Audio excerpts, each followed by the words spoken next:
Hi, I'm Edel. I'm 29 years old. I'm from Dublin and I'm working here in the Embassy of Japan in Dublin, where the ambassador is based. Having lived in Japan for a couple of years before I came back here, it's a really nice way to ease myself back into Irish culture as well, because I've got a little bit of Japanese culture and a little bit of Irish culture.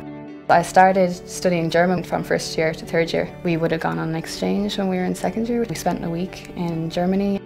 In fourth year, we had the opportunity to do Japanese for about 3 months. And from there on, I did German and Japanese right through the rest of my school years and also then in college. I studied in DCU, so that was using German and Japanese.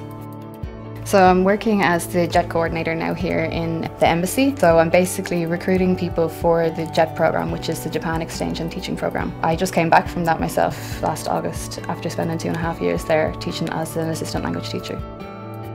It's really nice to be able to kind of use my Japanese. I use it to speak to my coworkers, but also I receive emails sometimes in Japanese and have to respond to them. I have a couple of friends who I talk to, usually on the phone because they're still in Japan, and that will kind of cross between Japanese and English, which is great fun. My favourite thing about my job, for me, I guess, promoting people and knowing that I'm sending these people over to do the job that I loved in Japan and that they're getting the opportunity to do that now. So today we're sending off the majority of the 2018 jets, so we've got 43 people heading off.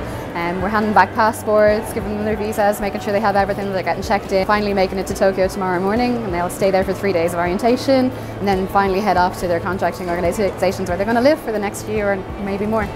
I'm hoping that I'll be able to grow, learn, even learn from the children, learn from my other teachers, learn from the entire experience in Japan. Having that little bit of Japanese really opens your eyes and makes you more able to talk to more people and to get more involved in the culture and the local communities there. If you speak your own language to someone, you'll appeal to their head, but if you speak their language, you'll appeal to their heart. They definitely are going to learn a lot while they're over there, and definitely I'm looking forward to seeing what they're like when they come back and how much they have grown. I also go to a Japanese language exchange once a month here with lots of ex-jets and a couple of Japanese people here, which is cool. こんにちは。はい、こんにちは。元気ですか？はい、元気です。今忙しいですか？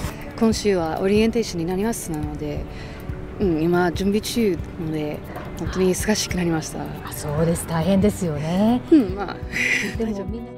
When I first started working in Japan, I was kind of thrown into the deep end. I got over there and I was living in the countryside of Hiroshima, so it was like very countryside, surrounded by mountains and rice fields and stuff. It was really, really beautiful, but not a lot of people in my town spoke English or anything like that, so the start was kind of difficult, you know, getting to know the different customs as well as trying to speak to everyone in Japanese the whole time. But over time, I think people really see the effort that you're putting in and they give that back to you like tenfold. Definitely think it's important to learn languages. It really opens your eyes to the rest of the world through learning the language and then through travelling and using the language. When you're speaking the language, you're able to kind of create a deeper connection with the person, and also I get to travel quite a lot with my language, which is really important for me, and it's cool that I can do that so much easier than I would with just English.